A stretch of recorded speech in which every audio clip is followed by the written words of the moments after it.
Olá, amigo ligado na programação da TVT e você que nos assiste pelo Sistema NET em todo o Brasil. Estamos começando mais um programa Brasil Consciência, uma realização do Sindicato Nacional dos Servidores Públicos Federais na área de ciência e tecnologia do setor aeroespacial. No programa de hoje, a gente continua dando atenção à crise instalada no INPE e às medidas do governo federal para o desmonte da instituição.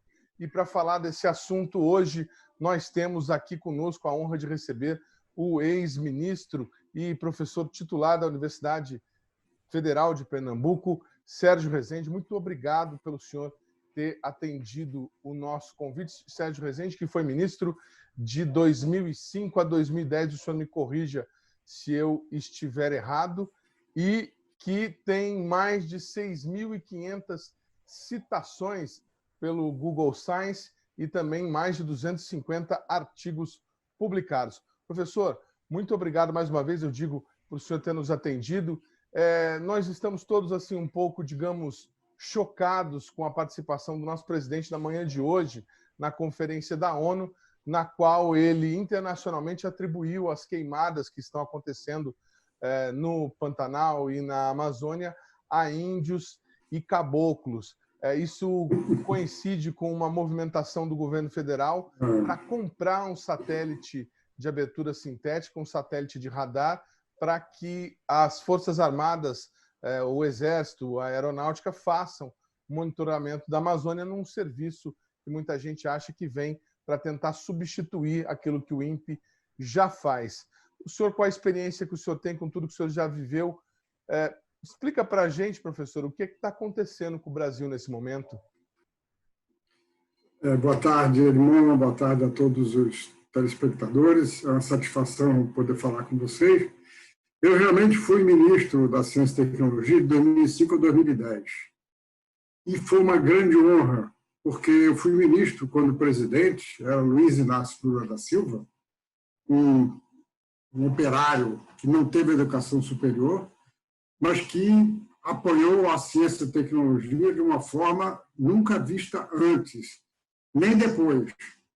E apoiou também a educação. Foi exatamente no governo do presidente Lula que as universidades federais foram estimuladas pelo governo federal a criar extensões universitárias e se espalhar por todo o Brasil. Além de novas universidades foram criadas, passamos a ter unidades espalhadas no interior do Brasil.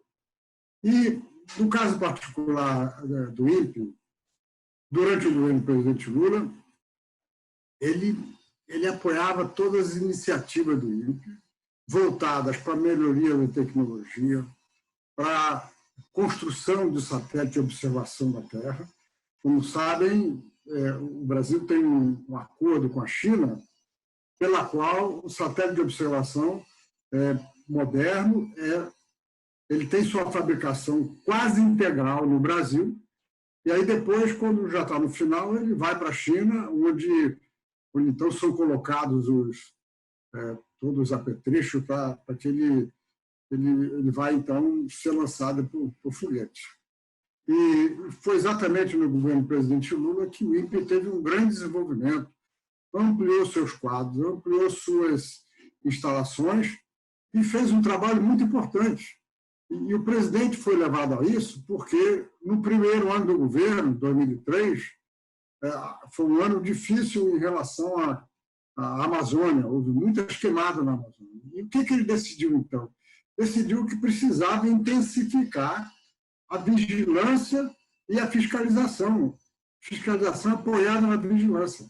Então, o INPE criou programas, um deles é o DETER, pelo qual os órgãos de vigilância são informados sobre possíveis desmatamentos antes deles estarem acontecendo ainda de forma mais acirrada, para que os órgãos pudessem ir lá e tomar as providências, né? Então, para nós, é com imensa tristeza que nós vemos a situação de hoje, em que o governo, aliás, eu não chamo de governo, eu chamo de desgoverno. O desgoverno procura descredenciar o INPE de todas as formas. Isso começou há um pouco mais de um ano, quando o INPE divulgou informações Aliás, o INPE não divulgou, o INPE faz regularmente o levantamento de imagens da Amazônia e coloca numa base de dados. Não foi o INPE que divulgou as informações, o INPE colocou na base de dados. Foram órgãos diversos, ONGs, imprensa, mídia e tal, que foi lá, pegou as informações e mostrou que estava havendo um aumento no desmatamento da Amazônia. Era um desmatamento ainda, as queimadas vieram depois, porque elas vêm depois. E qual foi a providência do presidente do desgoverno?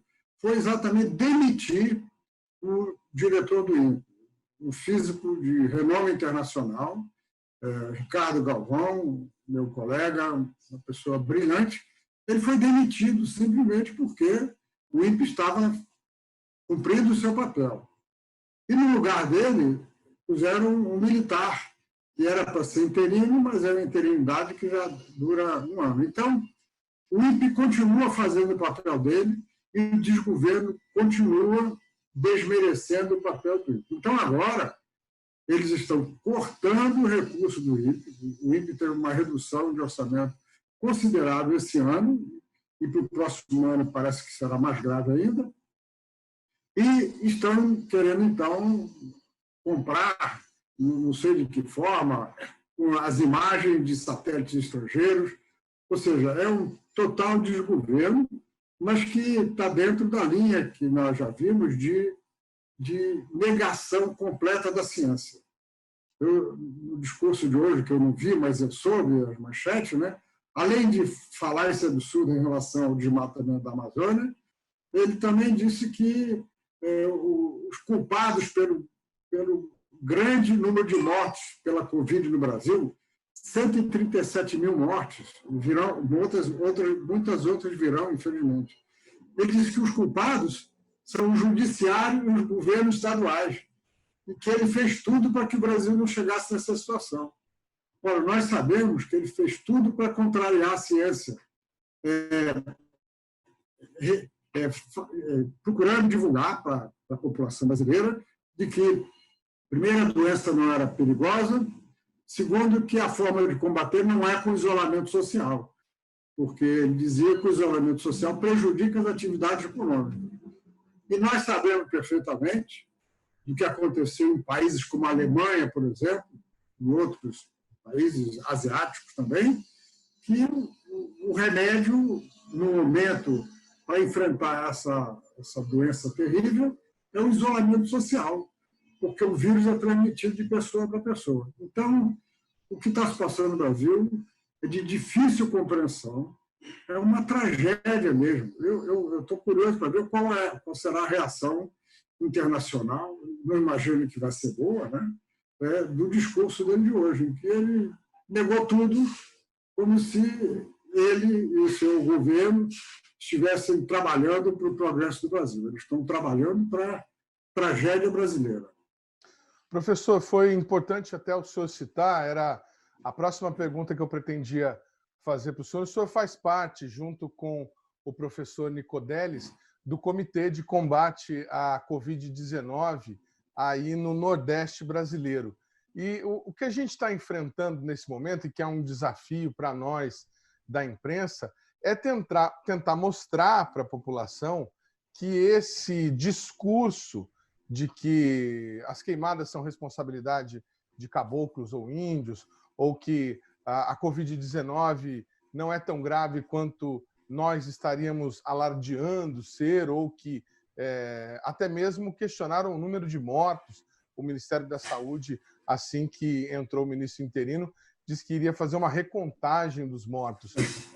Como é que a gente transmite para a população aquilo que é correto, aquilo que efetivamente está acontecendo, se nós temos um ministro de Ciência e Tecnologia que alega ter tomado vermífugo para se curar de Covid e um presidente que, além de ignorar o isolamento social, ainda faz propaganda de um medicamento, a cloroquina, que não tem qualquer comprovação científica de eficácia e que, pelo contrário, apresenta uma série de contraindicações em pesquisas já realizadas. Como é que a ciência, como é que vocês, cientistas, estão fazendo na sala de aula, por exemplo, para convencer os alunos de que isso é um discurso e nada mais do que um discurso?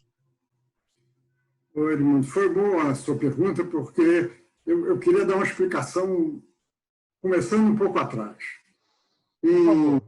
Em julho do ano passado, julho de 2019, com 6 meses de governo, os governadores do Nordeste, grande parte, quase todos, eleitos por partido de oposição, eles perceberam a dificuldade de interação com o governo federal.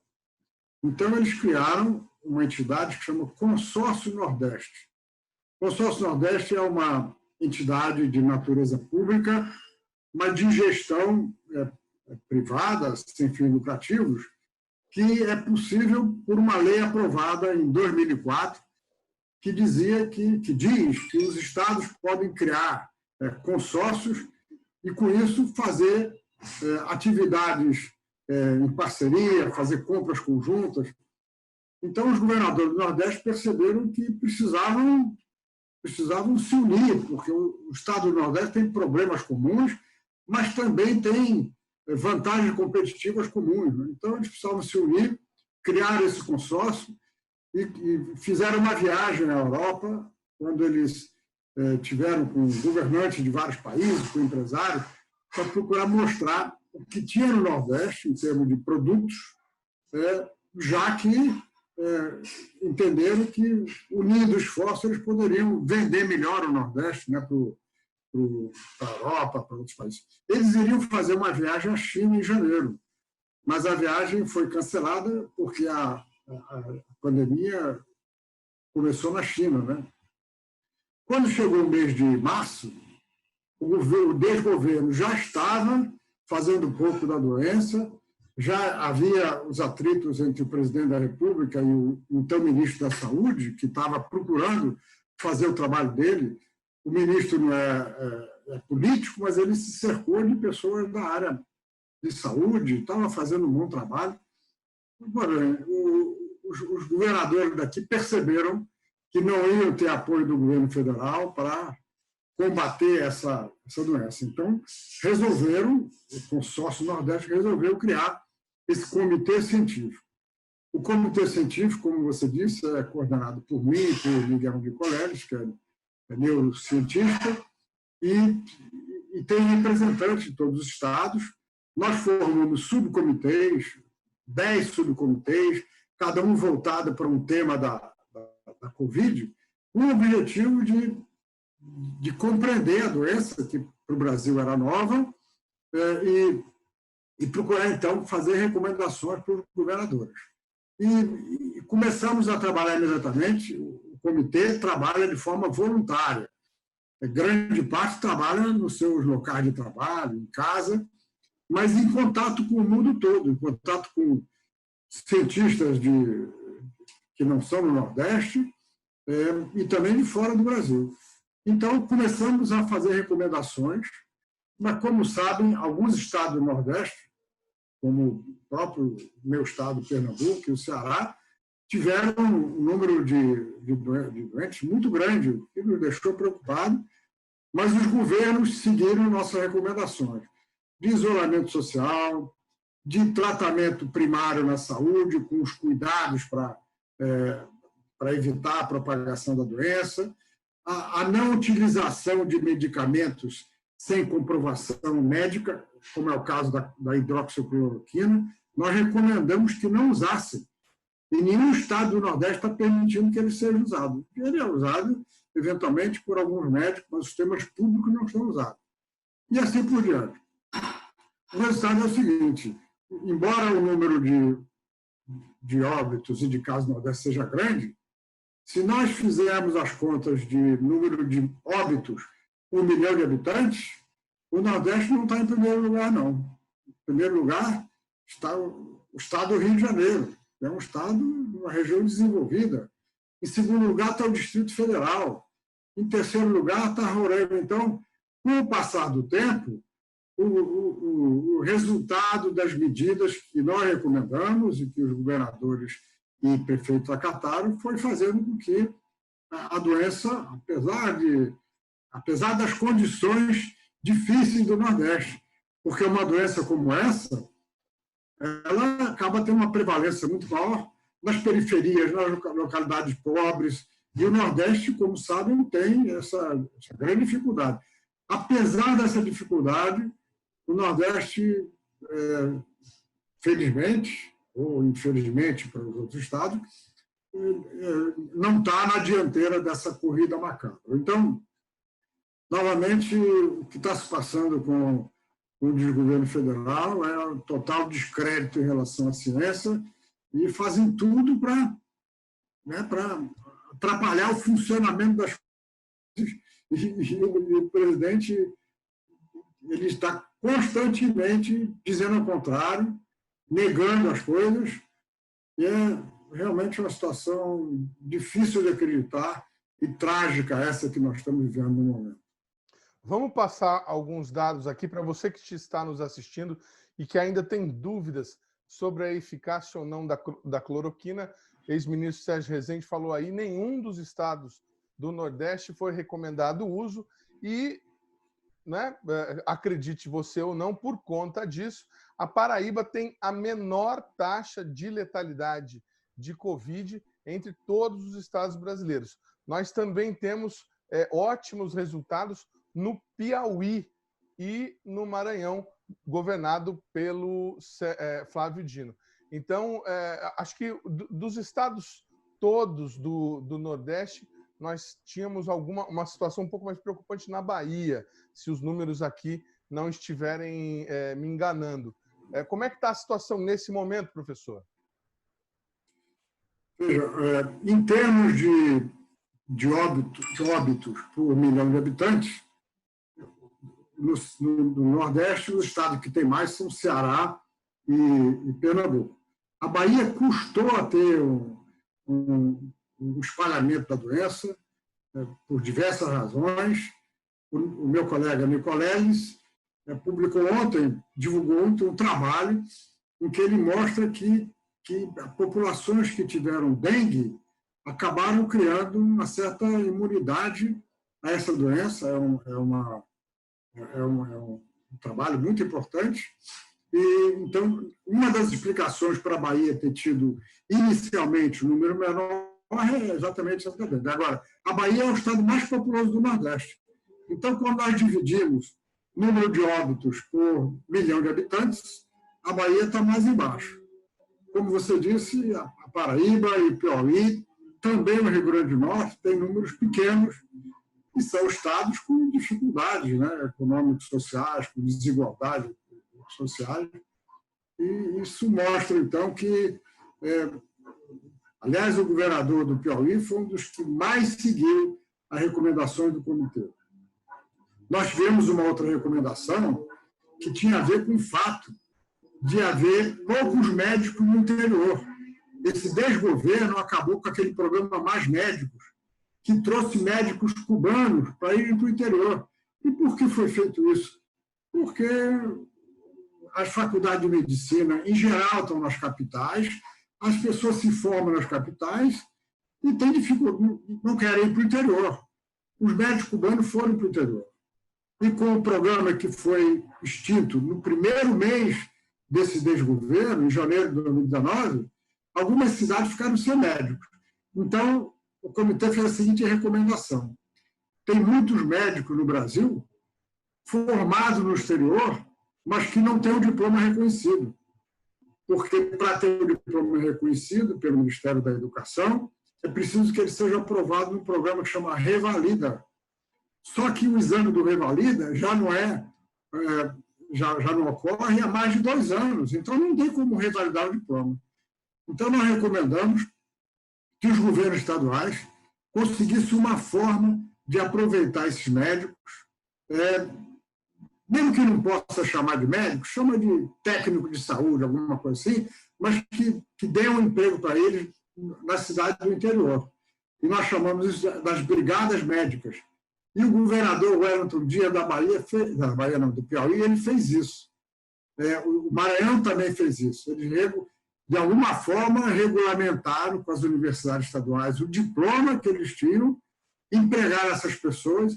Isso também contribuiu para diminuir o número de óbitos naqueles estados. Mas isso é interessante demais, quer dizer, ninguém imagina que nós temos profissionais médicos formados em outros países dando sopa por aí, sem poder trabalhar numa rede pública que tem dificuldade de contratar. 15 mil, Edmundo, 15 mil.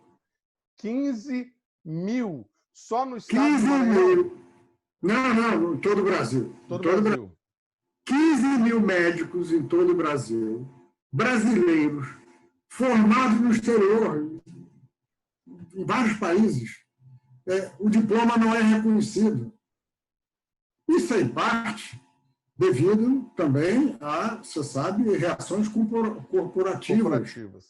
Então, a nossa recomendação, as nossas recomendações são transmitidas através de um boletim.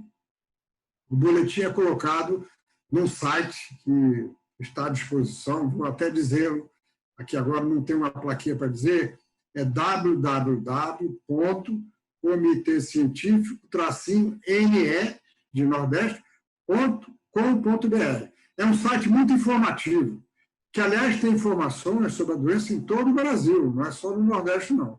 Mas tem os nossos boletins.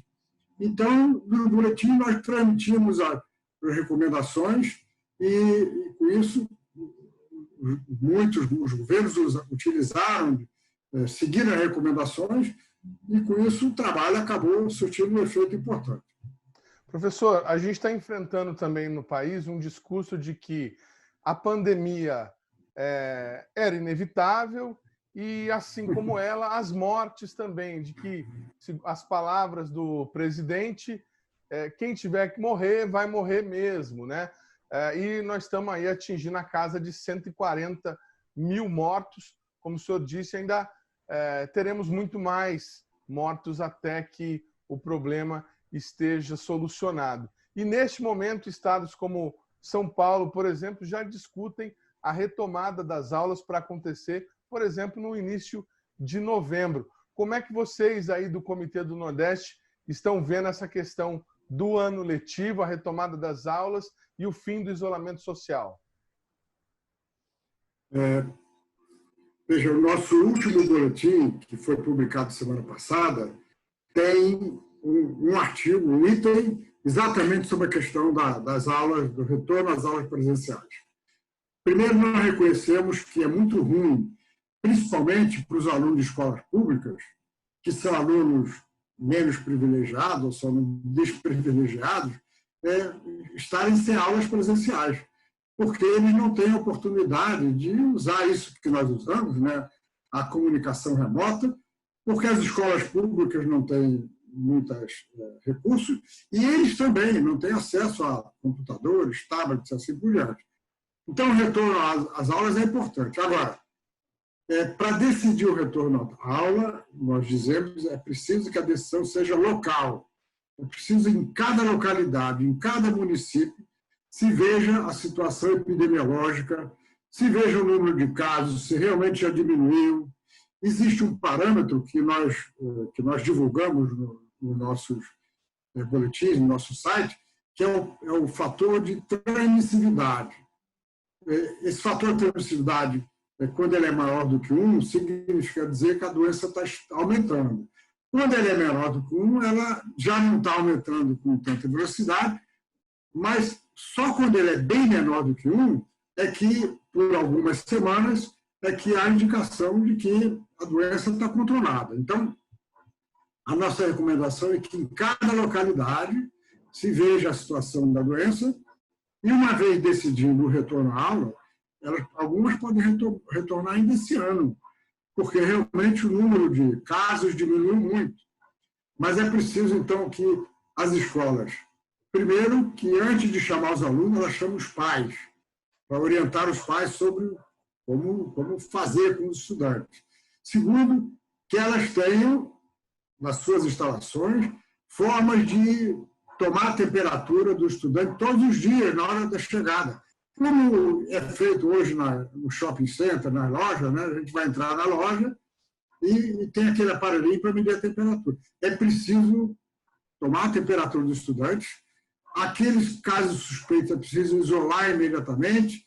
É importante que haja um distanciamento das das carteiras. Então, nós fazemos um conjunto de recomendações para que o retorno às aulas, quando ocorrer, na localidade adequada, ele não contribua para aumentar o número de casos. Nós vamos para um rápido intervalo e a gente volta já já. É só um instante, um minutinho só.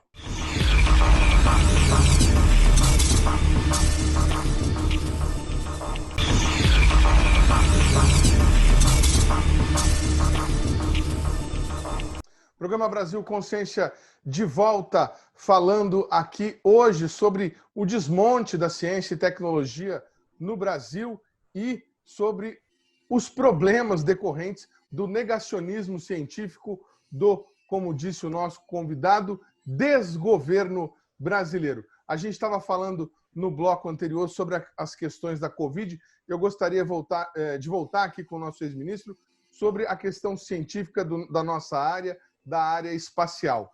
Nós temos no espaço um satélite geoestacionário, o SGDC, que foi lançado há 3 anos e que até o momento não se tem notícia dos benefícios desse grande investimento que foi feito pelo governo federal brasileiro. Neste momento de pandemia, inclusive em que diversos estudantes estão sem a possibilidade de acompanhar suas aulas por falta de internet, o satélite poderia ou deveria estar fornecendo internet de banda larga gratuita para diversas comunidades.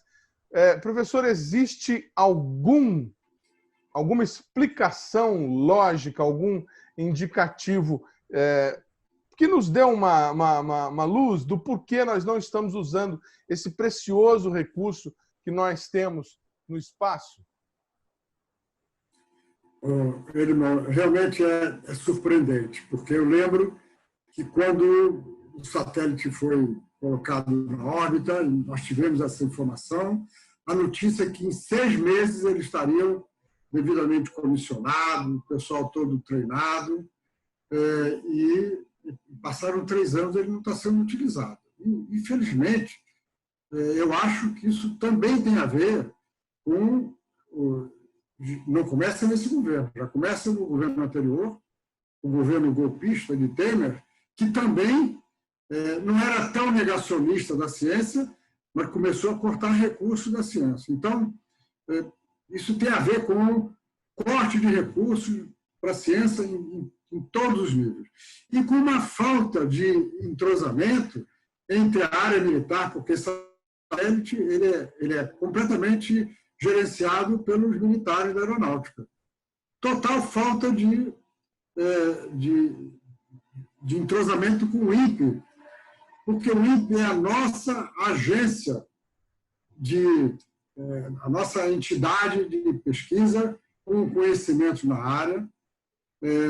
O INPE, como falamos, não está desprestigiado, mas não é só ele. A Agência Espacial Brasileira, que, em princípio, deveria coordenar todas essas ações, ela está completamente desmontada. Então, a utilização de um satélite sofisticado requer pessoal treinado, pessoal com experiência, e, infelizmente, nós pagamos por esse satélite, e não é barato, como, no momento, o governo está ameaçando comprar as imagens ou comprar outro satélite para fazer o que nós poderíamos estar fazendo com o pessoal que foi formado, que está nos institutos de pesquisa do governo brasileiro.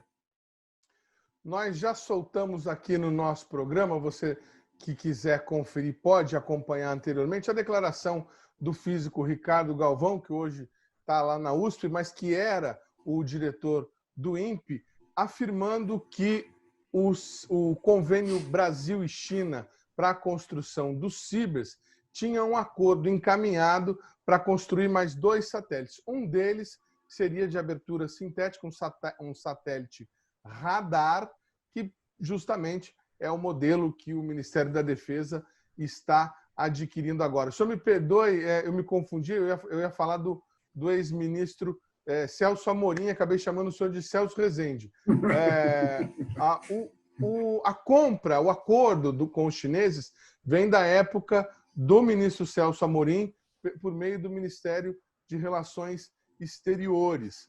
Naquela oportunidade, a China ainda não era a potência tecnológica que ela é hoje, e o Brasil foi, de certa forma, visionário em fazer esse acordo. Como é que o senhor recebe a informação de que, agora, por uma questão de alinhamento ideológico, nós estamos cedendo a nossa base de Alcântara para os Estados Unidos e, ao que tudo indica, ninguém afirma textualmente, mas ao que tudo indica, o convênio com a China para a construção de satélites está morto e enterrado. Como é que o senhor recebe uma notícia dessa? Novamente, com muita tristeza, né, como brasileiro, como cientista, uma pessoa que esteve acompanhando de perto essas coisas. Eu, na verdade, fui à China pela primeira vez para ver o lançamento do satélite do Sirius 3, foi lançado em 2006, e fiquei muito impressionado com as instalações, né, do sistema espacial chinês, e mostra uma coisa muito importante. A China fez o acordo com o Brasil, na verdade, nos anos 80, e fez esse acordo porque, naquele tempo, a China ainda não era tão desenvolvida, o Brasil um país importante, né, da América do Sul, com um desenvolvimento razoável. Então, foi feito aquele acordo pelo qual o satélite Sirius, e Sirius quer dizer exatamente isso, sino-brasileiro, satélite rastreamento, em inglês, né? Então, o Brasil passou a fabricar satélite com apoio da China. Durante a construção, técnicos chineses iam para o INPE, participavam da construção, brasileiros iam depois para a China. O que aconteceu é que a China, um país muito populoso, e que inicialmente teve um desenvolvimento muito grande, porque educou sua população. O regime comunista na China, ele funcionou mesmo, ele espalhou, digamos assim, ele desenvolveu o país como um todo, em todos os níveis. Só que nos últimos tempos a China foi abrindo, foi se tornando um país semicapitalista e foi investindo em ciência. Há 2 anos, o Ministério da Ciência da China foi elevado à categoria de superministério. Então, hoje nós temos a situação da China desenvolvendo a tecnologia 5G na frente dos Estados Unidos, e por isso ela é boicotada. A China é boicotada porque está agora ameaçando tecnologicamente o poderio dos americanos. Então, no momento, o Brasil não é importante para a China do ponto de vista de desenvolvimento, mas a China tem feito um esforço para manter o desenvolvimento com o Brasil. Só que, desde o começo desse desgoverno, desde o ano passado, desde o comecinho, começou a haver um descrédito em relação aos chineses, tivemos campanhas feitas pelo filho do presidente da República contra a China e assim por diante. Então, no momento, o que eles fazem é querer entregar os Estados Unidos. O acordo com os Estados Unidos para ceder a base de Alcântara é um outro absurdo, é uma demonstração de completa subserviência. Como sabem, o Brasil tinha feito um acordo com a Ucrânia, começamos a construir uma base de lançamento de foguetes em Alcântara. Essa construção foi interrompida. No momento, estão os escombros das construções lá, e aí o governo lava as mãos e quer entregar aos Estados Unidos. Novamente, um absurdo completo. Nós não sabemos como é que isso vai parar, mas vai ter que parar alguma hora, porque as consequências serão imprevisíveis para o futuro do Brasil. Eu não ia fazer essa pergunta para o senhor, mas já que o senhor citou, esse acordo com a Ucrânia, ele começa lá atrás e se estende até recentemente agora, foi somente no ano passado, em que finalmente ele foi encerrado, declarado nulo. O Brasil gastou ali 500 milhões de dólares para fazer esse início dessa plataforma, e não conseguimos lançar nem sequer um foguete de teste. O senhor considera um erro o acordo com a Ucrânia para a formalização da empresa Cyclone Space? Eu não considero um erro, eu considero que o acordo ele foi importante e ele tem suas razões. O acordo, vamos lembrar, foi assinado, foi formalizado no primeiro ano do governo do presidente Lula, o ministro era Roberto Amaral. Foi quando foi fechado o acordo. E o acordo significava exatamente o desenvolvimento conjunto de um sistema para lançamento de foguetes. Aí as pessoas perguntam, mas por que a Ucrânia? Sabe por quê? A Ucrânia foi o berço do programa espacial soviético. O programa espacial soviético não começou na Rússia, não, começou na Ucrânia. A Ucrânia é um país muito desenvolvido tecnologicamente. Os aviões Antonov são ucranianos. Aí passaram a ser soviéticos e, atualmente, com a briga Rússia-Ucrânia, a Rússia acabou dominando todas as tecnologias. Mas a Ucrânia desenvolveu um sistema de foguete chamado Cyclone, que são lançados de formas muito originais. Eles conseguiram fazer foguete para ser lançado de navios. Então, o foguete Cyclone 4, que seria desenvolvido na Ucrânia, com a participação de brasileiros, seria lançado de Alcântara. E por quê? Porque Alcântara está numa posição geográfica privilegiada, ela está próxima do Equador, próxima do mar, então os foguetes são lançados na direção oeste, na região do Equador, e vão direto para o mar, porque é preciso ter o mar depois para que as várias unidades do foguete que vão sendo descartadas caiam no mar, né? Então, a construção começou finalmente quando eu já era ministro, em 2007, 2008. E a construção estava indo bem. O Brasil botou 500 milhões de dólares, como você falou, e a Ucrânia botou 500 milhões de dólares.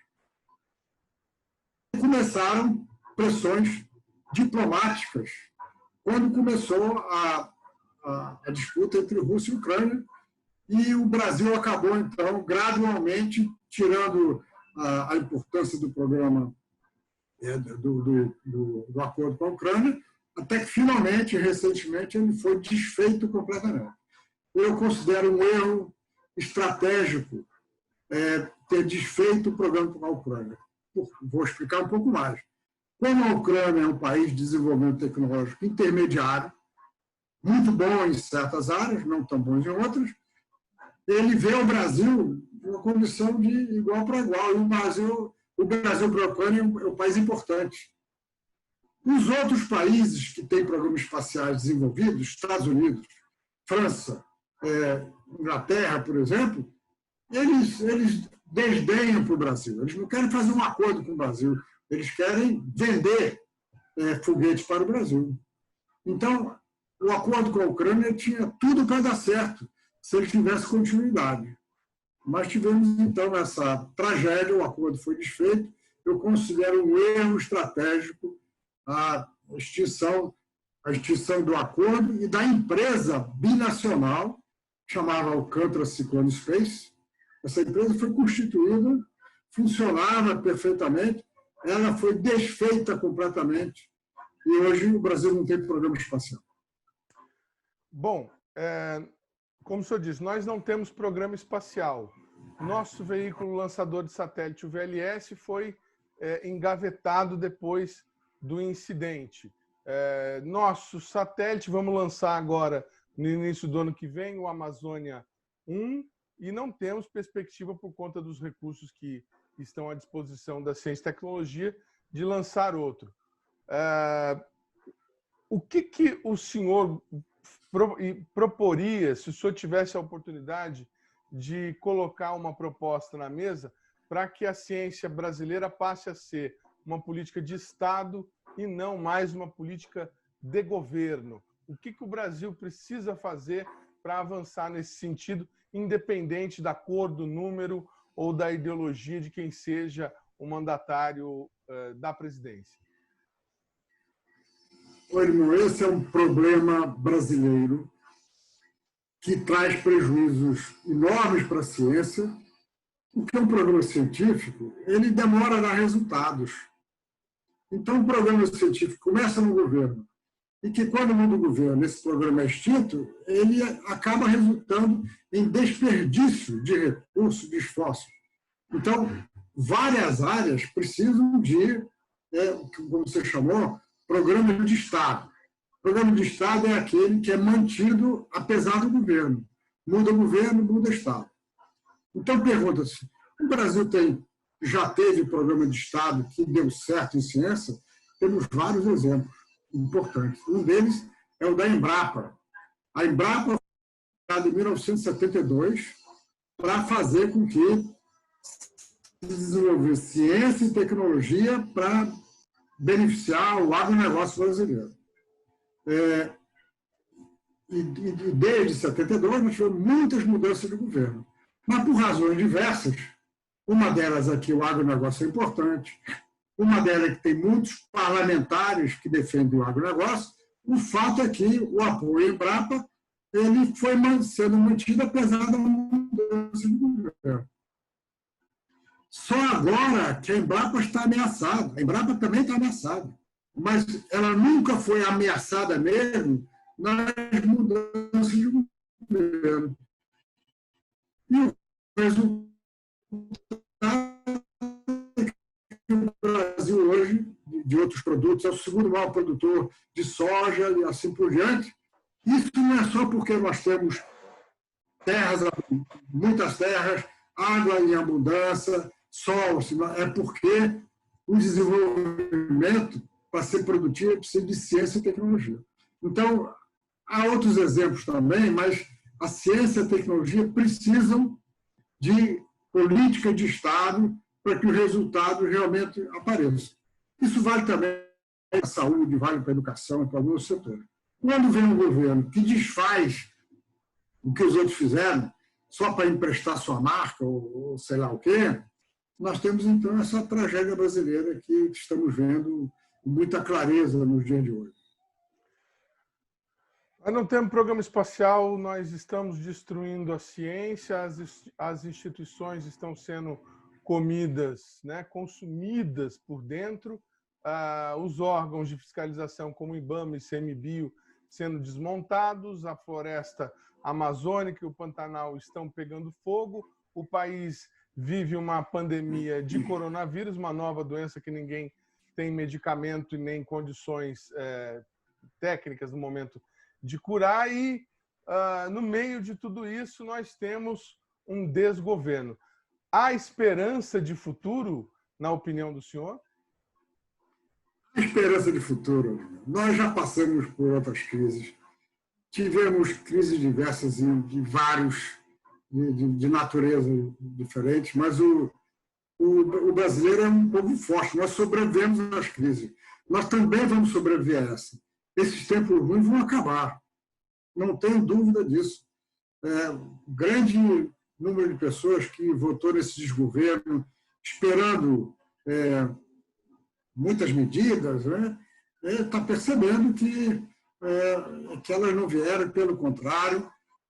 Um mote muito importante na campanha desse governo federal e também de governos estaduais era o combate à corrupção.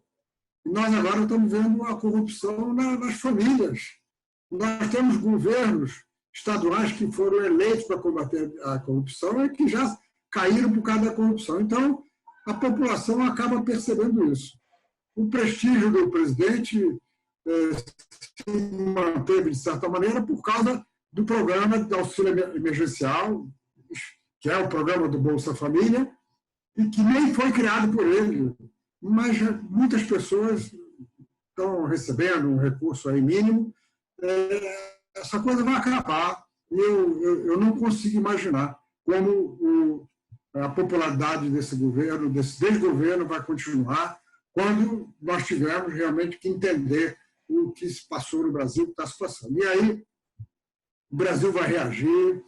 O Brasil é um país com muitos recursos naturais, mas também recursos humanos, com brasileiros e brasileiras trabalhadoras. Nós vamos passar por isso. Como eu falei, já vivemos outras crises, sobrevivemos, tivemos épocas áureas e vamos voltar a ter bons tempos com a população elegendo políticos muito melhores e mais comprometidos com o futuro do Brasil. Pelo que o senhor está falando, então, o senhor não teme que esse governo possa usar de meios não republicanos para se manter no poder. O senhor não acredita na possibilidade de um autogolpe? Eu não acredito porque ele foi ensaiado há um ano atrás. Ele foi ensaiado, Edmundo. E aí viram que não tinha espaço para isso. Então, não vejo como teremos a possibilidade de ter um autogolpe. Na verdade, com toda a dificuldade do Congresso Nacional, as coisas estariam bem piores se não fosse esse Congresso. Várias medidas que esse desgoverno tomou foram alteradas, foram mudadas pelo Congresso Nacional, como eu falei, com toda a dificuldade dele. Então, não vejo possibilidades, apesar de ele ter colocado milhares de militares no governo. Hoje, o governo brasileiro tem mais de 2.000 militares trabalhando nele. Isso, claramente, tem um objetivo de se apoiar no aparato militar, mas só que são 400.000 militares. Então, não são esses 2.000 que vão, eventualmente, apoiar um golpe antidemocrático. Não. Eu não acredito num golpe antidemocrático e acredito que a má fase vai passar. Boas falas, muito bom. Eu gostaria de acreditar também. Muito obrigado mais uma vez, professor, pela participação do senhor, pela disponibilidade de nos atender. Eu espero que eu não tenha dito nenhuma bobagem aí nas perguntas que eu fiz e a gente conta com o senhor para uma nova participação em breve. Muito obrigado. Obrigado a você pela oportunidade. Estarei à sua disposição e vamos conversar quando os tempos estiverem melhores também. Não sabemos quando exatamente, mas eles virão. O programa Brasil Consciência vai para um rápido intervalo e a gente volta já já com muito mais informação para você. Um instante só, não sai daí.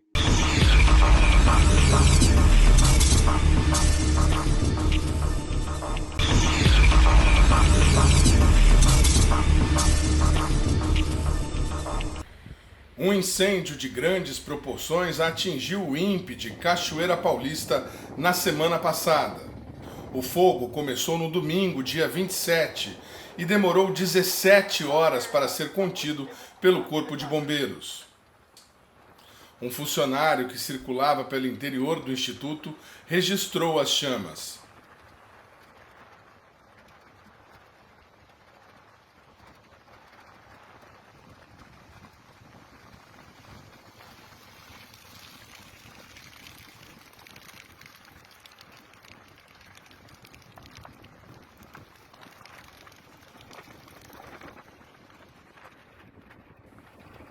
Equipes do Corpo de Bombeiros das cidades de Guaratinguetá e Cruzeiro, além de funcionários da concessionária Nova Dutra, da Sabesp e da Defesa Civil de Cachoeira Paulista e Canas, auxiliaram no trabalho de combate. Mesmo assim, 70% da área de mata do INPE acabou atingida, incluindo os entornos dos laboratórios Sonda, Lume e BDA, Arranjo Decimétrico Brasileiro, que acabou tendo danificado suas antenas de pesquisa. Também houve danos em torno do CPTEC e do alojamento do campus do Laboratório de Combustão e Propulsão. Em março deste ano, o Brasil Consciência já havia mostrado as precárias condições de conservação do INPE de Cachoeira Paulista, que estava tomado pelo mato. Para você que nunca veio aqui no CPTEC de Cachoeira Paulista, aqui era uma antiga fazenda e sempre foi muito bem cuidada, inclusive muito bem sinalizada nas ruas de calçamento que tem aqui dentro. Mas agora, olha, por causa do mato, tem placa que está desaparecida no meio da folhagem. E essa situação se repete em praticamente todo lugar que você olha. É mato para tudo quanto é lado.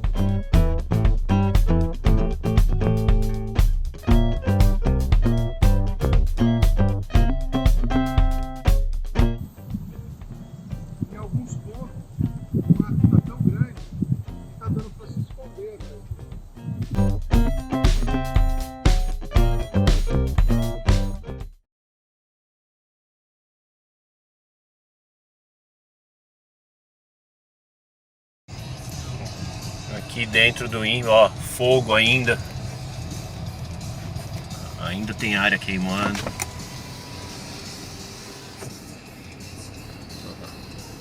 2h23 da tarde, dia 28 de setembro. Tudo queimando, ó, fogo.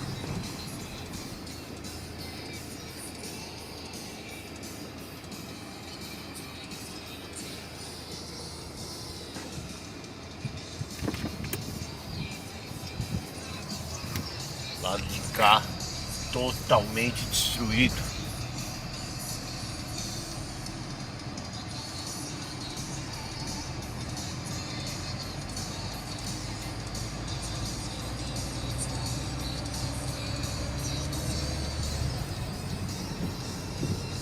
Essa estradinha aqui ia lá pra cima onde ia os bancos, já desci aí de moto também. Tudo destruído. Sobrou nada, velho.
Coincidentemente, o incêndio acontece no momento em que o monitoramento das queimadas ganha destaque no embate entre o governo federal e as pesquisas desenvolvidas pelo INPE. No dia 24, o vice-presidente Hamilton Mourão criticou o sistema de monitoramento, afirmando que os dados do INPE apontavam focos de calor como se fossem incêndios. A declaração foi rebatida pelo coordenador do programa de queimadas do INPE, Alberto Setzer, que reafirmou a precisão dos dados, que utilizam inclusive mais de um satélite para fazer a detecção. Posteriormente, o vice-presidente Hamilton Mourão corrigiu a informação, afirmando que os dados citados por ele são, na verdade, de origem do GIPAM. O Programa Brasil Consciência e o SINDICT repudiam os constantes ataques que vêm sendo proferidos pelo governo federal contra o INPE e seus pesquisadores. Infelizmente, as autoridades brasileiras resolveram adotar um discurso covarde, baseado em mentiras e inconveniências pessoais, para tentar descredibilizar um dos institutos de pesquisa mais respeitados do país. Somos todos INPE e somos todos Alberto Setzer. Em homenagem a ele, você fica agora com um vídeo da Secretaria de Cultura do Governo do Estado de São Paulo, que narra o início das pesquisas internacionais sobre o aquecimento global e seus efeitos para a vida na Terra. Eu queria ficar mesmo no meu pilão velho. Em 1875. Mamãe, quando eu nasci, dava aula de violão. O ano eu não tenho certeza, né? Nessa agenda de cooperação, eu coloquei a parte de estudos de poluição atmosférica e de algumas cooperações com a NASA e com a NOAA, com pessoas que eu já tinha tido contato na época em que eu fiz o doutorado nos Estados Unidos, né? E coincidiu que isso também era um grande interesse da NASA, né, porque eles estavam fazendo um programa de caracterizar, mapear as condições, as características, a composição química da atmosfera no planeta todo. E aquele experimento se chamava GTE. Então, a ideia foi bem aceita dos dois lados e, a partir daí, um dos desdobramentos foi um experimento chamado GTE-Able 2A, que ocorreu na Amazônia em 1985. Então, coube a mim também organizar toda a parte inicial desse experimento, foi uma responsabilidade muito grande aqui no INPE. E, bom, o experimento deu certo e, na época, a gente tinha a ideia, ou tinha assim a hipótese de que nós estaríamos mostrando a atmosfera mais pura do planeta, que seria sobre a região amazônica. Quando chegou a hora de interpretar os resultados, isso ainda durante o experimento, a gente de noite se reunia para olhar os dados, começaram a aparecer coisas muito estranhas nos dados, né? Em vez de ser a atmosfera mais limpa que a gente imaginou que ia encontrar entre Belém e Manaus, a contaminação era muito grande. Dava picos assim completamente inesperados de vários poluentes atmosféricos e ninguém sabia o que estava acontecendo. As pessoas achavam até que os equipamentos podiam estar com problema, foi todo mundo conferir as calibrações, recalibrar os aparelhos e fazíamos outros voos e voltavam aqueles dados com uma poluição muito grande. E aí, com as imagens de satélite, depois olhando, a gente percebeu o que estava acontecendo. Estavam ocorrendo grandes queimadas no sul da Amazônia.